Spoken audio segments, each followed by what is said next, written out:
Hello दोस्तों, United India Insurance Company Limited में अभी हाल ही में एडमिनिस्ट्रेटिव ऑफिसर की पोस्ट पे रिक्रूटमेंट हुए हैं। तो इस वीडियो में हम डिटेल में देखने वाले हैं कि एडमिनिस्ट्रेटिव ऑफिसर की पोस्ट के लिए क्या क्या एलिजिबिलिटी क्राइटेरिया है, एज लिमिट कितनी है, अप्लाई कैसे करना है, लास्ट डेट क्या है और एप्लीकेशन फीस क्या रहेगी।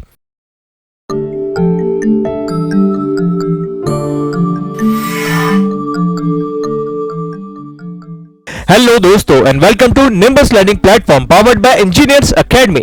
United India Insurance Company Limited में अभी हाल ही में ये रिक्रूटमेंट नोटिफिकेशन जारी हुआ है, जहां पे एडमिनिस्ट्रेटिव ऑफिसर स्केल 1 के लिए रिक्रूटमेंट किया जा रहा है। अब वैसे तो यहाँ पे अलग अलग पोस्ट के लिए, मतलब यहाँ पे डॉक्टर से लेके लीगल स्पेशलिस्ट से लेके accounts, finance department, engineers, agriculture, ऑक्शनरी, सभी डिपार्टमेंट्स के लिए यहाँ पे रिक्रूटमेंट हो रहे हैं। हम यहाँ पे स्पेसिफिकली बात करने वाले हैं इंजीनियर्स के लिए, मतलब बीई और बीटेक किए हुए अलग अलग स्टूडेंट्स के लिए यहाँ पे कितने रिक्रूटमेंट हैं और क्या प्रोसीजर है, ये हम डिस्कस कर रहे हैं। देखिए, सबसे पहले हम यहाँ पे अगर बात करें बीई बीटेक के थ्रू यहाँ पे अप्लाई करने वाले जितने भी इंजीनियर्स हैं उनके लिए क्या क्या एलिजिबिलिटी क्राइटेरिया रहेगा। तो एलिजिबिलिटी क्राइटेरिया का सबसे पहले चीज नेशनलिटी। आप या तो सिटीजन ऑफ इंडिया होने चाहिए, या नेपाल, या भूटान, या तिब्बतन रेफ्यूजी भी चलेंगे, या फिर जो Pakistan, Burma, Sri Lanka, east African countries से माइग्रेट होकर आए हैं वो। Second, educational qualification. तो इंजीनियर पोस्ट के लिए एजुकेशनल क्वालिफिकेशन है कि आपका बीई या बीटेक कुछ भी चलेगा आपकी रेस्पेक्टिव फील्ड में। रेस्पेक्टिव फील्ड मतलब civil engineering, automobile engineering, mechanical engineering, electrical and electronics engineering, या electronics and communication engineering, computer science engineering, information technology या इंफॉर्मेशन साइंस। इसमें मिनिमम 60% एग्रीगेट या उससे ज्यादा होने चाहिए। नेक्स्ट, अब एक सवाल आपके मन में यह आएगा कि सर क्या फाइनल ईयर स्टूडेंट्स अप्लाई कर सकते हैं? तो दोस्तों उसके लिए भी यहां पे साफ साफ लिखा गया है, the candidate should have completed the qualification mentioned above on और बिफोर 31 मार्च 2023। मतलब 31 मार्च 2023 से पहले पहले आपकी अबव जो क्वालिफिकेशन है बीई या बीटेक की वो कंप्लीट होनी चाहिए।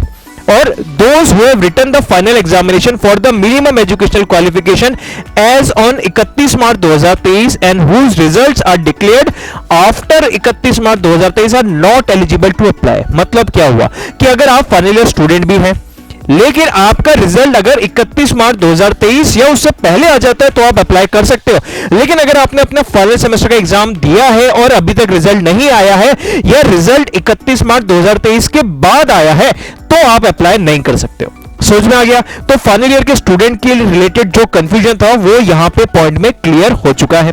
अब हम बात करते हैं एज लिमिट की। तो मिनिमम एज 21 साल और मैक्सिमम 30 साल होनी चाहिए। कब से काउंट करेंगे? 31 मार्च 2023, 31 मार्च 2023 तक आप 21 एज से लेके 30 एज के बीच में ही होने चाहिए। ठीक है। अब एज रिलैक्सेशन, अलग अलग कैटेगरी के एज रिलैक्सेशन गवर्नमेंट नॉर्म्स के अकॉर्डिंग यहां पे दिए गए हैं। एससी एसटी कैटेगरी के 5 इयर्स का एज रिलैक्सेशन है, ओबीसी का 3 इयर्स और पर्सन विथ बेंचमार्क डिसेबिलिटी का 10 इयर्स एज रिलैक्सेशन यहां पे दिया गया है। अब हम यहां पे देखते हैं कि यहां पे एप्लीकेशन फीस कितनी रहेगी और इसके फॉर्म भरने की लास्ट डेट क्या रहेगी। तो दोस्तों यहां पे जितने भी एससी एसटी या पर्सन विद बेंचमार्क डिसेबिलिटी या permanent employees of the company है उनके लिए एप्लीकेशन फीस है 250 रुपए प्लस जीएसटी। और उसके अलावा जितने भी स्टूडेंट्स रह गए हैं, मतलब all students other than SC ST PWBD और कंपनी के एम्प्लॉयज को छोड़ के जो भी स्टूडेंट्स रह गए हैं ओबीसी कैटेगरी, जनरल कैटेगरी, ठीक है, इन सब के लिए रहेगा 1000 रुपीज प्लस जीएसटी। ठीक है।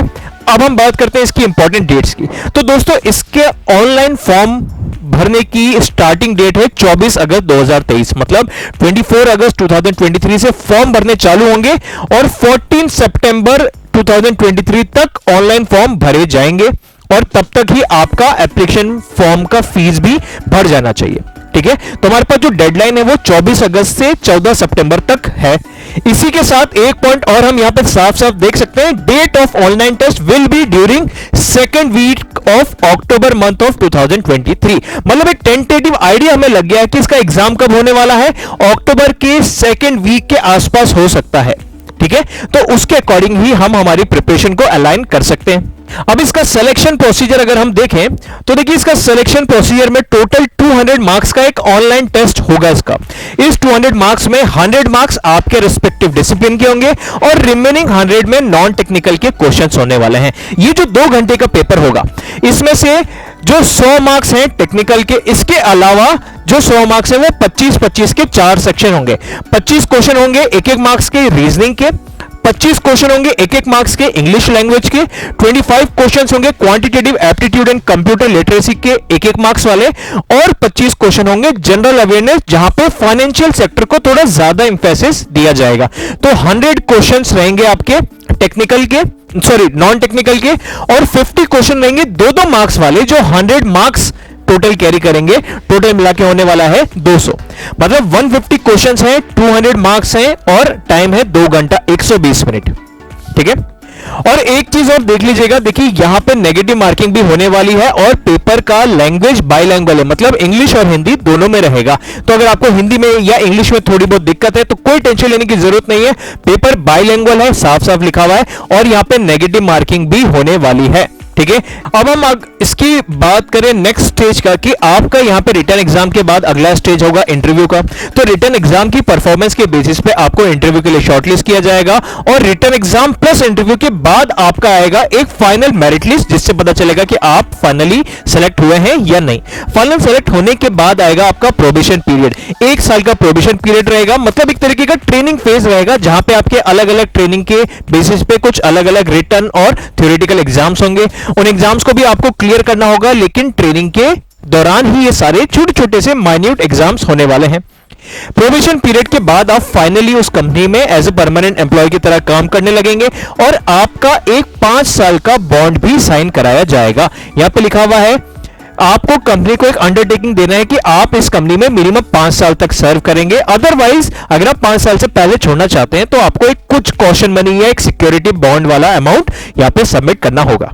तो दोस्तों ये थी इसकी सारी की सारी इंपॉर्टेंट डिटेल्स। तो अगर आप इस United India Insurance Company Limited में अप्लाई करना चाहते हैं, जो कि बहुत शानदार पीएसयू है, बहुत ही कंफर्टेबल जॉब और बहुत ही अच्छे सैलरी, पर्क्स, बेनिफिट और अलाउंसेस यहां पे मिलते हैं, तो इसमें जल्द से जल्द अप्लाई मत कीजिए। ये मत सोचिएगा कि लास्ट डेट अभी बहुत दूर है, आराम से कभी बैठ के अप्लाई कर देंगे। जितना जल्दी हो सके अप्लाई कर दीजिए, क्योंकि फॉर्म भरने के दौरान अगर आपको कहीं पे भी कोई भी दिक्कत आती है तो उसको रिजॉल्व करने का टाइम भी आपके पास रहेगा। तो फॉर्म भरने के बाद उसका पेमेंट कर दीजिए और फॉर्म का एक कॉपी प्रिंट करके अपने पास एज ए रेफरेंस के लिए रखिएगा, और फिर लग जाइए आप अपनी तैयारी में। इसी तरीके की और फर्दर अपडेट्स के लिए जुड़े रहिए निम्बस लर्निंग प्लेटफॉर्म से। If you really like the video, please hit the like button, share the video, subscribe to our YouTube channel and press the bell icon for the latest updates. Thank you.